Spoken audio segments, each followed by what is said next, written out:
아담과 하와가 이제 선악을 알게 하는 나무의 열매, 하나님께서 그렇게 하지 마라 하신 그것을 범함으로 인간은 이제 타락한 존재가 되었습니다. 타락한 존재가 되었다는 것은 어떤 의미라고 했습니까? 이제는 처음 하나님이 세상을 창조하실 때와는 달라진 그런 질서를 살아갈 수밖에 없는 존재가 되었다고 하는 것이죠. 그 타락한 인간에게 나타난 부정적인 모습들을 우리가 지난번에 살폈는데 어떤 것들이 있었습니까?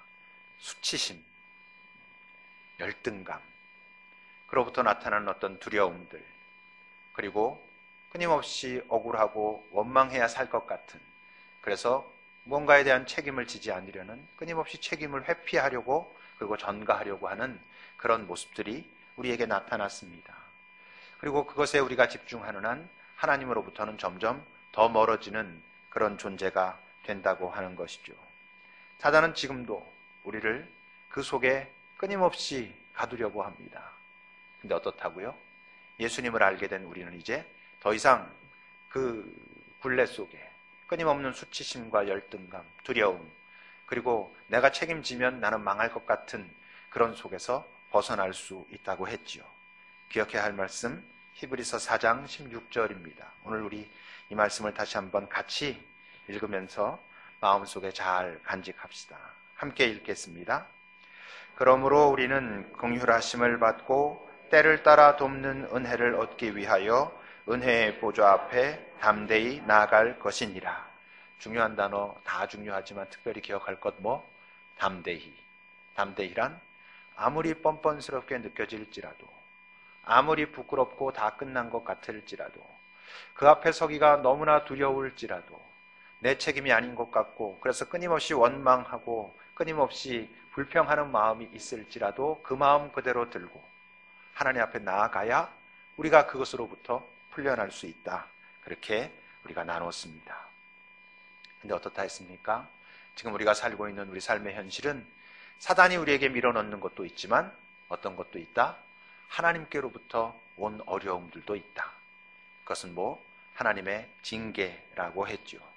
단 무엇과는 다르다? 심판은 아닌, 심판이라면 끝나는 것인데 하나님 우리에게 징계하심으로 그 징계를 통하여 우리가 회복할 수 있는 길을 여전히 열어놓으셨다라고 하는 거죠. 그러니까 징계는 피하고 거부해야 할 것이 아닙니다. 나를 사랑하는 분이, 그리고 나를 너무나 잘 아는 분이 나에게 징계하셨다면 내가 잘 회복하는 길은 무엇입니까? 그 징계를 잘 받는 것입니다.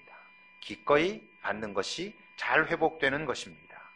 그래서 신명기 8장 5절에서 6절은 이렇게 가르치고 있습니다.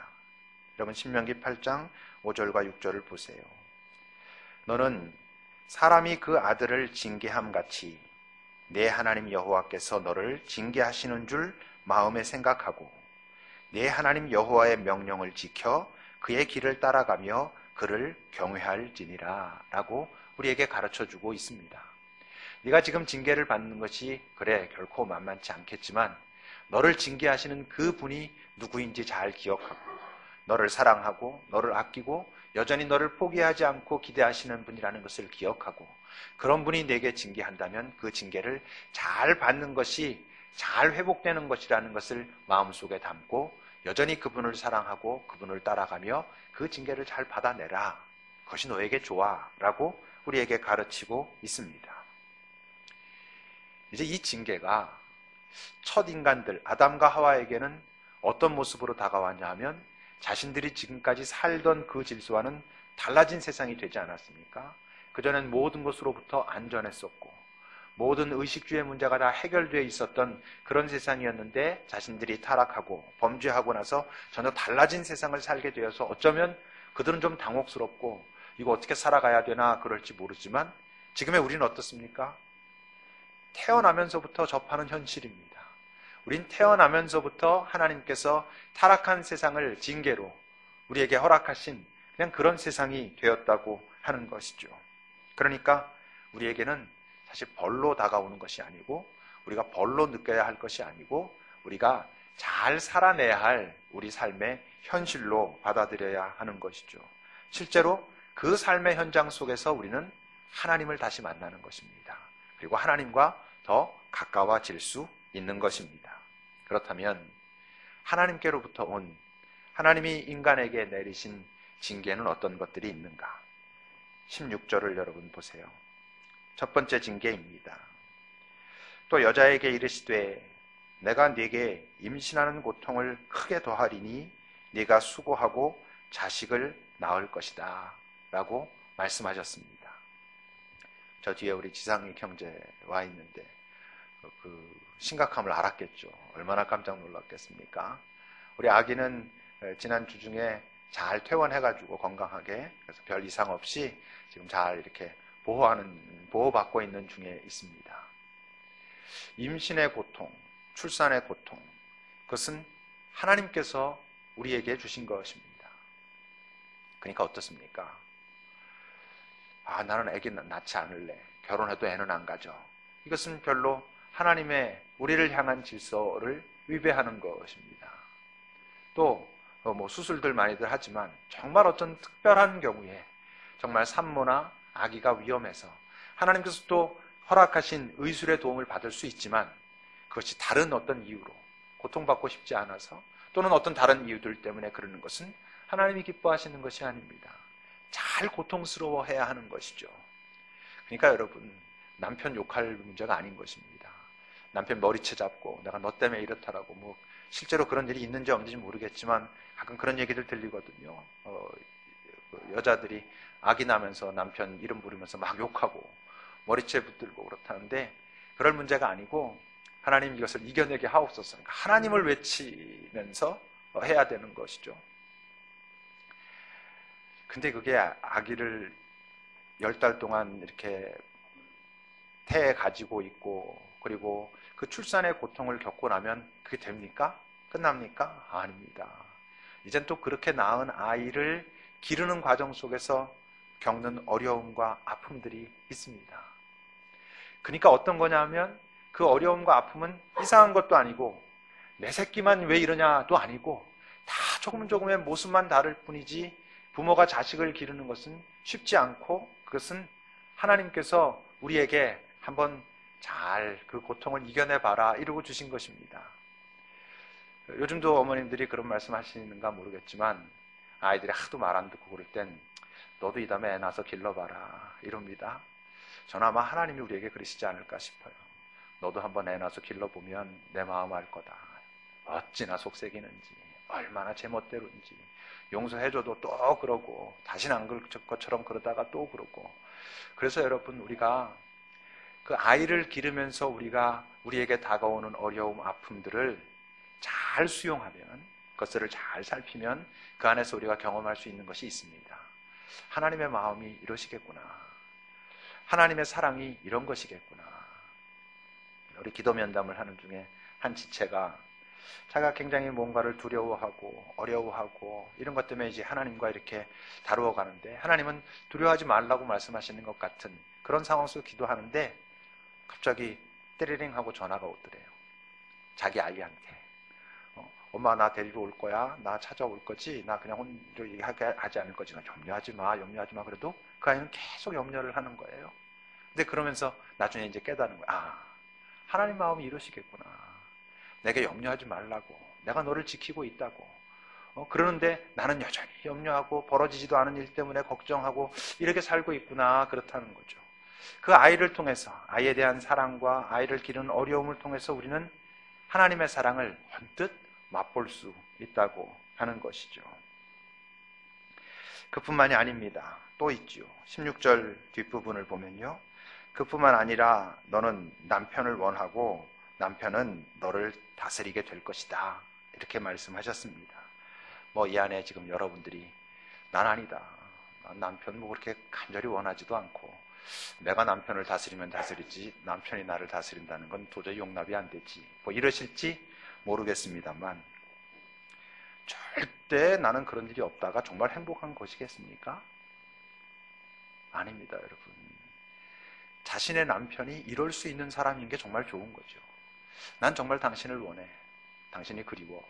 그리고 당신이 나와 우리 가정을 잘 다스려 주기를 나 정말 바래. 당신이 참 잘 그렇게 하고 있어서 내가 너무나 기뻐. 여러분, 이것이 좋은 것이죠. 하나님이 정하신 이것이 새로운 질서라면 우리 여성분들이 혹시 조금 기분이 나쁘고 하나님도 조금 너무 남성 중심적으로 이러시는 게 아닌가라고 생각하실지 모르지만 잘 받아들이는 것이 좋은 것입니다. 돕는 배필이라고 하나님께서 말씀하셨잖아요. 지금 이 세상에서도 남자와 여자, 남편과 아내는 여전히 돕는 배필입니다. 지금은 이 달라진 현실을 하나님 안에서 잘 살아가도록 서로 돕는 이제 그런 역할을 감당하는 그런 배필들이겠지요. 그러니까 여러분, 여자가 이 하나님께서 만들어 놓으신 언뜻 보면 좀 기분이 나쁠 수도 있는 이 현실을 잘 받아들이고 살아가게 도울 수 있는 가장 소중한 사람이 누구겠습니까? 바로 남편이 이런 모습을 잘 살아나갈 수 있도록 도와야 되는 것이죠. 그래서 여러분, 에베소서 5장 25절에 보면 이렇게 말씀하셨습니다. 남편들아, 아내 사랑하기를 그리스도께서 교회를 사랑하시고 그 교회를 위하여 자신을 주심같이 하라 라고 말씀하셨어요. 여러분, 만약 내 남편이 이런 남편이라면 어떤 남편? 예수님이 교회를 사랑하시듯이 사랑하고 교회를 위하여 자기 목숨을 내어놓으시듯이 그렇게 자기의 목숨까지 바쳐가면서 섬기고 사랑할 수 있는 그런 남편이라면 그런 남편을 왜 원하지 않겠습니까? 또 그런 남편이 나와 우리 가정을 잘 이끌어가는 것을 왜 원하지 않겠습니까? 교회가 예수님께서 이 교회 공동체를 잘 이끌어가 주시기를 당연히 원하는 것처럼 우리가 그를 원하고 그의 사랑이 항상 이곳에 충만하기를 원하는 것처럼 남편이 이렇다면 모든 여인들은, 모든 아내들은 분명히 그 남편을 원하고 그 남편이 그 가정을 잘 다스려 주기를 당연히 원하겠죠. 그러니까 여인들이 하나님께서 굳이 이것을 우리가 굳이 징계라고 표현한다면 이 징계를 잘 받을 수 있도록 돕는 건 누구? 남자들이 도와야 하는 것이죠. 그럼 이제 또 다 남자 책임이 될 수도 있지만 여러분, 남자도 어려움이 있습니다. 17절을 여러분 보세요. 이제 아담에게 이르시되 네가 네 아내의 말을 듣고 내가 네게 먹지 말라 한 나무의 열매를 네가 먹었기 때문에 너는 땅은 너로 말미암아 저주를 받고 너는 평생 수고해야 네가 소산을 먹을 수 있다. 네가 이 땅에 사는 동안 먹고 살려면 평생 수고해야 된다 그러셔요. 19절을 보세요, 여러분. 네가 흙으로 돌아갈 때까지 얼굴에 땀을 흘려야 먹을 것을 먹을 것이다 그래요. 일생 동안 수고해야 네가 먹고 산다라고 지금 남자들에게 말하고 계셔요. 그럼 이제 여자들은 또 억울하죠. 내가 땀 더 많이 흘린다. 이제 이러실 수도 있어요. 우리 남편보다 내가 더 땀 많이 흘리는 것 같다. 이제 그럴 때마다 꼭 뭘 기억하시라고요? 돕는 배필이다. 이걸 항상 기억하시고 계속 돕자. 서로 이제 이러셔야 됩니다. 근데 여러분, 오늘 그 17절 말씀에 우리가 놓치면 안 되는 말씀이 있습니다. 모든 남자라면 모두가 그 깊숙이 뿌리 박힌 트라우마가 있어요. 그게 뭔지 압니까? 17절을 여러분 다시 보세요. 아담에게 이르시되 네가 네 아내의 말을 듣고 내가 너에게 먹지 말라 한 열매를 먹었다 이렇게 말씀하시잖아요. 이 처음 남자가 범죄하게 됐을 때 있었던 이 사건으로 인해서 남자에게 깊이 뿌리 박힌 트라우마가 있는데 그게 뭐냐면 여자의 말입니다. 남자들은요, 일생 동안 여자의 말에 영향을 받습니다. 그 반응은 다양할 수 있어요. 어떤 사람은 그 사람의 그 성향과 성격과 여러 가지 때문에 여자의 말에 굉장히 반발하고 우습게 여기고 이러는 것 같은 사람도 있을 수 있고, 또는 항상 그 말에 절절절절 매고 그냥 그 말만 들으면 꼼짝도 못하는 사람도 있을지는 모르지만 어쨌건요, 모든 남자는 여자의 말에 굉장히 깊이 영향을 받습니다. 우선 태어나면서부터 누구? 엄마의 말에 이제 영향을 받기 시작하죠. 엄마가 그 아들에게 미치는 그 영향은 여러분 엄청납니다. 저는 굉장히 많이 경험했던 사람입니다. 엄격하다기보다는 참 당신 마음대로 하시고 싶어하는 그 어머니 밑에서 굉장히 전 영향을 많이 받았거든요. 물론 그 어린 시절에 힘이 없으니까 여자아이들도 그럴 수 있어요. 근데 좀 자라나면서 그 다음에 이제 누구의 영향을 받습니까? 요즘은 이제 좀 더 심해진 것 같은데 이제 여자친구의 영향을 받습니다. 여자친구의 말에 남자애들이 얼마나 휘둘리는지 모릅니다. 그래서 아들 가진 엄마들이 이제 여자친구 사귄 자기 아들 보면서 속 터지는 엄마들 많습니다. 어렸을 땐 자기가 그래 놓고 이젠 그 아들이 여자친구에게 완전히 어찌할 바를 모르게 되거든요. 그게 끝나면 끝나나요? 그 다음에 이제 어떻게 됩니까? 아내 전에 아주 중요한 단계가 하나 더 있습니다. 아내와 어머니 사이에 끼는 때가 있어요. 결혼하고 이제 어떤 순간이 되면 자기가 결혼한 아내하고 자기 어머니 사이에 껴가지고 이 말과 이 말 사이에서 엄청난 고통을 받는 그런 때가 있습니다. 요즘 이제 장모님까지 등장하시는 경우도 많습니다. 실제로 그렇습니다. 그 여러분들, 특히 여성분들은 뭐 결혼하셨거나 이런 분들은 당신들의 남편이 어떻게 지금 반응하고 있는지 모르지만 엄청나게 영향을 받고 있습니다. 뭐 담대한 듯 어떻게 보일지라도 그렇습니다. 그리고 그 이후엔 또 어떻게? 당연히 이제 자기 아내의 영향을 정말 엄청나게 받죠. 나이가 들면 들수록 이제 정말 힘이 빠지면 빠질수록 여성의 힘이 세지게 돼 있습니다. 그게 아마 남자의 깊숙이 뿌리 박힌 처음 이 범죄할 때 있었던 그 트라우마가 모든 남자 존재에게 있는 것 같아요. 그러니까 어떻겠어요? 역시 남자도 그런 현실을, 이제 그런 존재로 살아가고 있는 현실을 잘 살아가려면 누구의 도움이 필요하겠습니까? 여성의 도움이 필요하죠. 아내의 도움이 필요합니다. 그래서 에베소서 5장 이제 24절은 그 남자에 대해서 얘기하기 전에 이렇게 말씀하고 있습니다. 그러므로 교회가 그리스도에게 하듯 아내들도 범사에 자기 남편에게 복종할지니라. 사람인데 어떻게 사람에게 범사에 복종하겠습니까? 그러니까 여기서 말씀하고 있는 이 복종이란 말의 의미는 존중과 인정을 말합니다. 여자의 안정감이 일반적으로 진심 어린 사랑과 섬김, 배려 이런 것을 통해서 여성들이 안정감을 얻는다면 남자들은 존중받고 인정받고 있다고 하는 데서 존재의 안정감을 경험합니다. 그러니까 안정감을 경험하는 그 모습이 조금 다를 수 있다고 하는 것이죠. 남편이 많이 잘못하고 남자가 뭐 항상 옳게 하지 않을 수 있으니까. 근데 그럴 때도 우리가 기억해야 하는 건, 특히 여성분들이 기억하는 건 존중하고 인정하면서 잘못된 부분을 고쳐나가지 않으면, 그를 무시하고 그를 함부로 대하면 그 남성은 그 남성으로서의 귀한 그 모습을 찾아내기가 참 어렵게 된다는 것이죠. 특히 가정에서 아내들이 남편에게, 특히 아이들이 보는 앞에서 남편에게 함부로 대하는 것은 결코 자기의 뜻을 관철시키는 것이 아니고 그런 듯해 보이지만 그 가정 전체의 질서를 굉장히 허물어 갈 수 있다는 것을 기억하셔야 됩니다. 할 이야기가 있으면 따로, 그리고 그 존재를 인정하면서, 여러분 그래야 그가 참 바른 남성다워진다는 것을 꼭 기억하셔야 합니다. 그러면 이제 그런 얘기가 나올 수 있죠. 도대체 누가 먼저 해야 될 것이냐.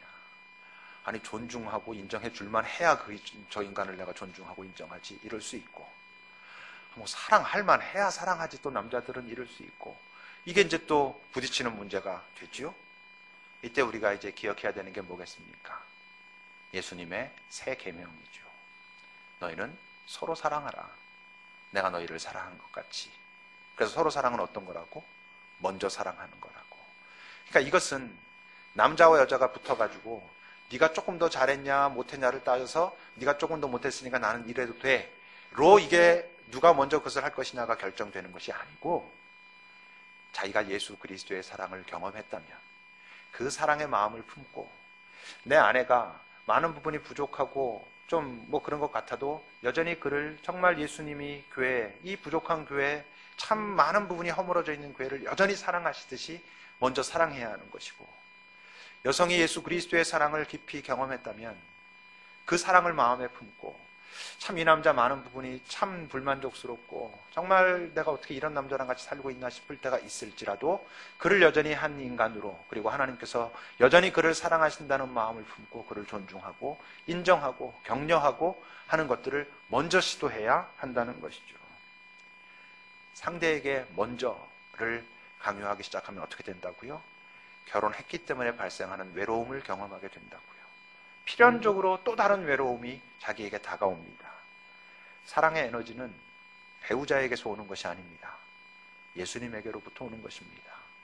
여러분들이 가정을 사랑하고 배우자를 사랑하고 주변에 있는 사람을 사랑하려면 그 사람이 그렇게 하는데 어떻게 사랑해라고 하는 논리를 가지고서는 결코 해결될 수 없고, 예수님이 나를 사랑하신 그 사랑을 기억하고 그 사랑을 담을 때에라야만 그 사람을 내가 사랑해낼 수 있고, 그 사랑에 의해서 그 사람들은 변해가기 시작하는 것이지요.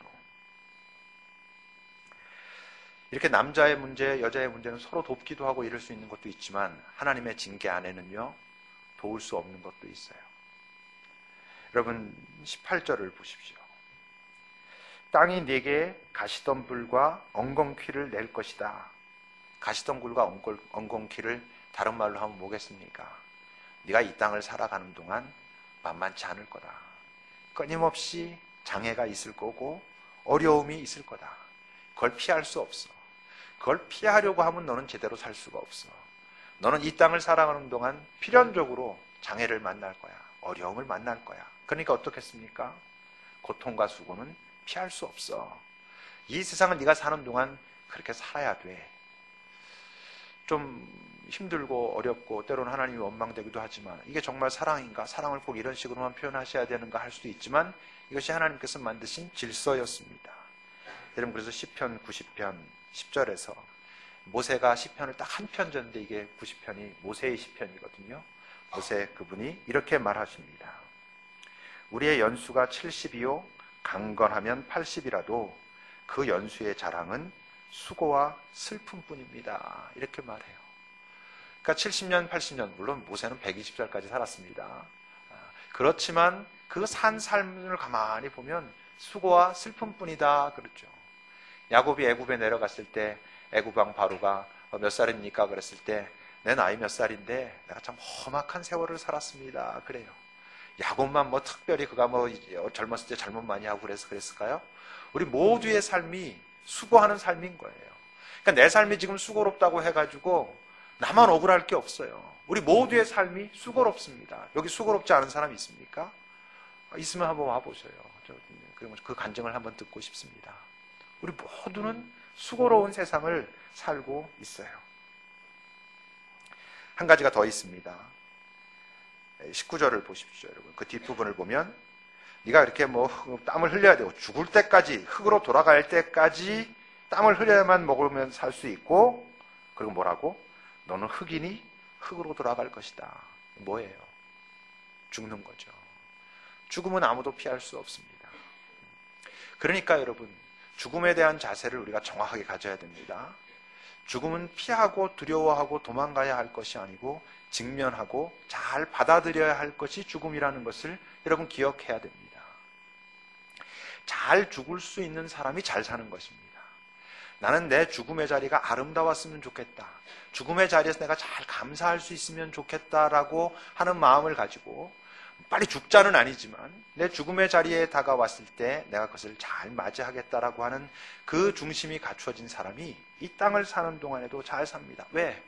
집착하지 않거든요. 아둥바둥하지 않거든요. 내가 지금 살아있는 삶의 현장을 뭐 이건 아무것도 아니야, 나 죽으면 끝인데 뭐 라고 받아들여서가 아니고, 내 죽음의 실존을 정확하게 이해하고 있으면 내가 살아있는 그 순간도 아주 잘 살아낼 수 있다고 하는 것이죠.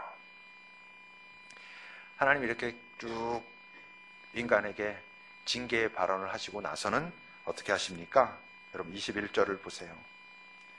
여호와 하나님이 그렇게 다 징계해서 이제 내쫓기 바로 직전에 어떻게 하시냐면 아담과 그의 아내를 위하여 가죽옷을 지어 입히셨습니다.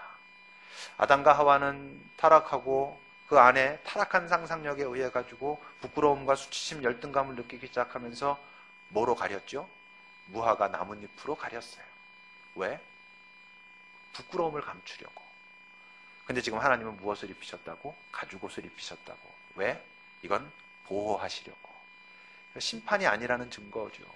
이제 네가 이 징계의 삶을 살며 네 존재가 어떤 연약한 존재인지, 그 네가 내가 없이는 살 수 없다는 것을 깊이 경험하라. 그렇지만 내가 너를 보호할 거야, 지킬 거야 하는 표시로 그에게 가죽옷을 지어 입히셨습니다. 그리고는 어떻게 하셨습니까? 마지막 24절입니다. 이같이 하나님이 그래 다 하시고는 그 사람을 쫓아내시고 에덴 동산 동쪽에 그룹들과 두루 도는 불칼을 두어서 생명나무의 길을 지키게 하셨다 그래요. 생명나무를 먹고 이들이 지금 이런 모습으로 영원토록 살면 안 되니까 그걸 지키셨어요. 다행이잖아요. 다행 아닙니까, 여러분? 여러분, 우리가 이런 존재로 영원히 산다고 생각해 보세요. 좋으시겠습니까?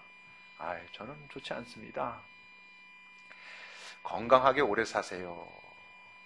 이게 참 축복의 말이죠. 물론 사랑을 담아서 하는 말입니다만, 우선 자기가 건강하게라고 말을 축복하지만 책임질 수가 없잖아요. 뭐 어떻게 건강하겠어요? 목사님 200살까지 사십시오. 저한테 그러면 좀 확 죽여버릴 것 같아요. 200살까지 살라고? 근데 목사님 건강하게 사십시오. 네가 책임질 수 있냐? 어떻게 200살까지 건강하게 살겠어요? 아무리 그래도. 그래서 저는 그 축복의 말을 이렇게 해야 된다고 생각합니다. 서로 잘 이해만 할 수 있다면. 사시는 동안 건강하십시오.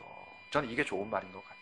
무조건 오래 살아라 하기보다 이 땅에 사시는 동안 건강하게 사시다가 하나님이 부르시면 네 그러고 가십시오. 이게 결코 뭐 빨리 죽으세요 이런 얘기 아니잖아요.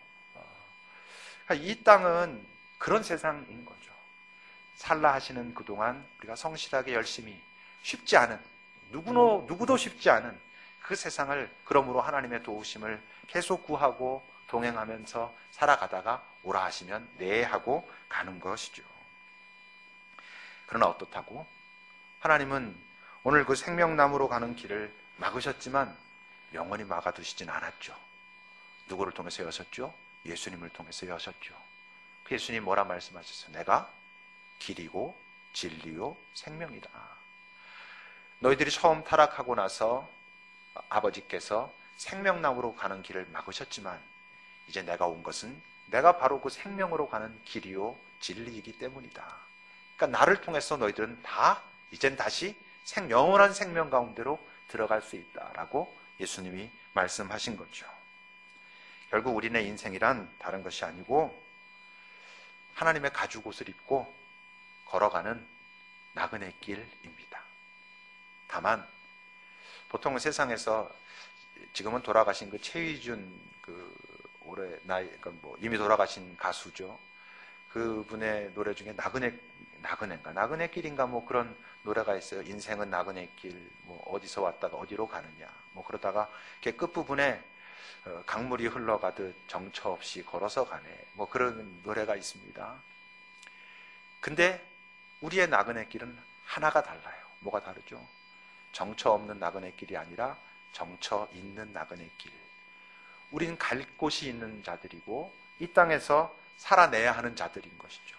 그러니까 이 땅에 살아가는 동안 하나님께서 내게 가죽옷을 입히셨다는 것을 잘 기억하고 지금 내게 입혀주신 가죽옷은 어떤 모습을 가지고 있지를 찾고 그것 때문에 감사하고 그분과 함께 동행하면서 이 땅을 잘 살다가 이제 내게 정해진 정처 또는 다른 말로 하면 본향 그것으로 오라 하시면 네 하고 가는 그런 존재들이니까 이 세상을 너무 아둥바둥하지 않아도 된다고 하는 것이죠. 또 이 세상 사는 동안은 소중하게 성실하게 열심히 잘 사랑하려고 그렇게 살아야 한다고 하는 것이죠. 오늘 우리가 감사주일로 지킵니다. 우린 사실 하나님을 떠오르면 감사보단 죄송한 게 많지요. 죄송한 것을 잊으면 안 됩니다. 죄송함은 잘 간직해야지만 그 죄송함으로 수치심과 열등감 속으로 빠지는 건 사단에게 속는 것이고 그 죄송함을 들고 하나님 앞에 나아가서 하나님 제가 또 이런 모습입니다. 죄송합니다를 해야 합니다. 그렇지만 그것보다 사실은 더 잘 기억해야 하는 게 있습니다. 뭡니까? 하나님이 내게 이렇게 감사하게 하셨습니다. 오늘 내가 사는 동안 하나님은 내가 지금 돌이켜보니까 그때는 알지 못하고 살았는데 이런 감사의 거리가 있었습니다. 지난 한 해 동안 하나님은 나를 이렇게 지키셨고 이렇게 보호하셨고 어쨌건 제가 지금 이 자리에 이런 모습으로 당신을 예배하며 앉아있게 하셨습니다. 지금 내가 살아온 30년 동안, 40년 동안, 50년 동안 하나님이 돌이켜보면 그땐 정말 죽을 것 같았는데 섬세하게 나를 지키셨고 제가 지금 여기까지 와 있습니다. 하나님은 한 번도 제게서 가죽옷을 벗겨내신 적이 없으셨습니다. 내가 그것을 몰랐을 뿐이지.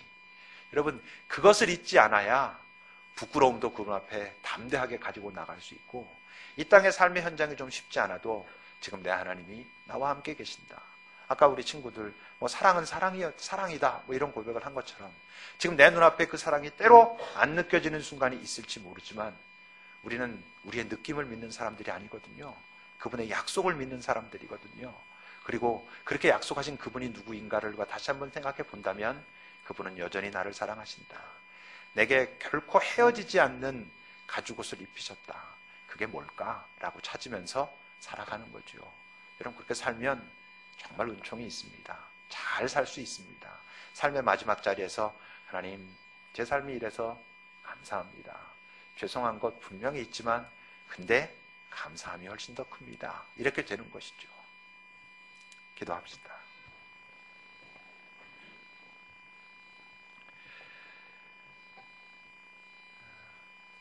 우리 스스로를 좀 다시 한번 지난 한 해든 여러분들에게 싹 다가오는 감사라는 단어를 떠올리면 떠오르는 상황이 있다면 그 상황들을 가만히 놓고 좀 하나님 앞에 다시 한번 하나님 감사합니다. 이런 고백을 하는 시간을 우리 잠시 갖도록 합시다.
하나님,